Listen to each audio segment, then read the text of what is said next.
I mean, the reason why I think you want Brandon Ayuk in there right now for everything that we just illuminated is the fact that the one thing that everyone does agree on is that this team is out there marching to Brock Purdy's beat right now. And Purdy has completely going into year 3 here, his first full offseason healthy with the 49ers, is really taking charge.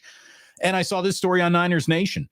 Purdy was studying game film with Kyle Shanahan and he saw occasional lapses going through his progressions, his footwork, his game management.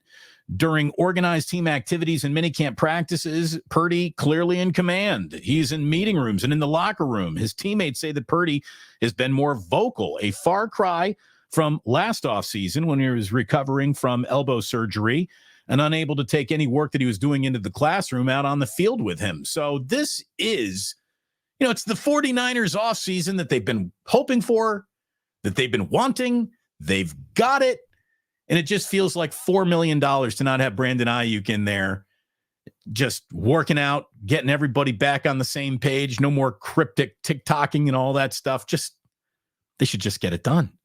They should just get it done. If they're just a couple $1 million away, just get it done. You are right. The Niners have all this leverage. Just get it done. Just get it done. Forget about the power play. Forget about winning this deal too. Just get it done. Yeah, but see, this is the problem with the structure of the 49ers to some degree is that, Jed is in charge, and then I get the feeling that John is judged by trades, so he's very particular about the trades and draft picks. Kyle's judged by the wins and losses, so that's what he's about. And Parag's judged by the contract negotiations and how favorable they are to the team. And so I think that there's a little bit of, I want to make sure that I look good in my area of evaluation, and the Niners could win a bunch of games, but if they get a bunch of bad contracts, then Parag's not doing his job, and John could make a bunch of great trades, but if Kyle doesn't win a bunch of games, then Kyle's not doing his job. So there's a little bit, I get the feeling that Jed drives these guys in their own area pretty damn hard, and they're really, really adamant about winning in their area. And and as far as Purdy's concerned, I think what I'm hearing is the same thing that I'm seeing is that if you watch him in OTAs, you watch him in minicamp practices, he's in total command. I'm not in the meeting rooms or the locker room, but we're seeing what he, on the field, and he's taking charge, and his teammates are saying he's more vocal. And, last year he was recovering from the torn ulnar collateral ligament in his right elbow, and that was his focus. This year, he's fully healed. He's coming off a breakthrough season. They went to the Super Bowl. He's entrenched as the starter. There is no Trey Lance. There's nobody he's looking over his shoulder at. Right. Going in front of mentally, him, physically. Him. Yeah, I mean, he's taking it to a different level mentally and physically. Shanahan says he's definitely ahead of where he was last year at this time. It's been awesome for him to lead us through the offseason, just drill-wise and everything. It's been great to have him for a first full offseason. So, I mean, there's a chance. We talk about all these different factors with the 49ers. There is a chance, and the anti-Brock Purdy crowd, of which there are many, it seems, aren't going to want to hear this because they had decided that he couldn't improve from his rookie year to his second year. So they really don't want to hear this. But this is the truth. Brock Purdy is improving dramatically from year 2 to year 3, and you don't stay the same. You either get better or you get worse. He's working on his game. He's getting better.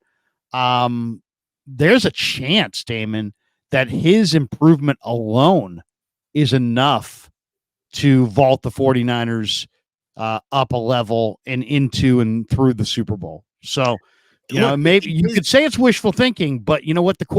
We've all seen like really good teams derailed by a bad quarterback. This would be the opposite. This would be a really good team that's going to get an extra kick based on their quarterback being healthy and working out all off season and getting better. Well, and not that I think he's someone who's necessarily motivated by money, but there is a massive difference on the line for a decent season from Brock and a great season from Brock. If Brock has a great season, this sounds crazy. He's the NFL's first $60 million man. He'll get that. Brock Purdy has a great year this year, an undisputed great year. I don't know if that great year ends up with a Lombardi trophy, but at the end of the day, everyone, even the people who dislike him the most, all admit, holy shit, this guy's really a good quarterback. I did see George Kittle, again, going back to Purdy, saying he's in the building every day. He's the same guy every single day. He's consistent. He's incredibly competitive. It's fun seeing him yell at guys when they don't know their route depth or have the wrong landmark.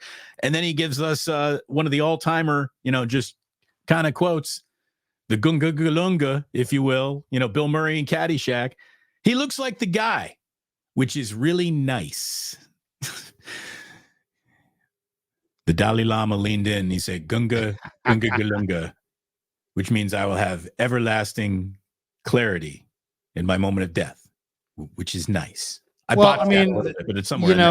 Which is nice. Yeah. This is Lee Chan of NBC Sports Bay Area got that out of Kittle. He looks like he looks like the guy, which is really nice. He's in the building every day. He's the same guy every single day. He's consistent. He's incredibly competitive. It's fun seeing him yell at guys when they don't hit the route depth. If they have the wrong landmark, he's taking control of the offense and making it his. Nice. That's what you want to see, And once again, it goes back to the people that had decided that Brock Purdy could not improve from year 1 to year 2. Those people probably, felt stupid after watching him do exactly that from year 1 to year 2. But now that was after an offseason where he really didn't have a lot of field time, where he was managing his rehab and trying to learn and get better. Now he's got no rehab. He's just out there learning, getting better, taking command. It's his team, it's his team. And let's say Brock can get, I don't know. I mean, it's hard to know, right? Because it's a human being, but how much better can he get? Can he get 5% better? Can he get 10% better? What if he can get like 25 or 30% better? What if he can get significantly better? If he gets significantly better, you're talking about a guy who's going to probably be the MVP of the league. You're talking about the MVP of the league. Now the 49ers are probably going to win 12 games and maybe have, home field advantage throughout the NFC playoffs. So, I don't know. I'm not sure exactly. I think it's logical to believe that if Brock Purdy got better from year 1 to year 2 with the surgery and the rehab, that he's going to get significantly better from year 2 to year 3. And if he gets significantly better, could that alone be the factor that vaults the 49ers past the Chiefs into the Super Bowl and to the top of the football world?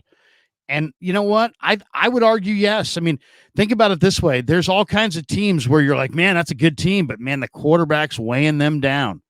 Well, if the Niners found their franchise quarterback and it took them 25 years to do so, and now that franchise quarterback is, 25% better than he was last year, and he was in the MVP conversation last year, that alone might be enough to make the 49ers that Super Bowl winner that we're all looking for them to be.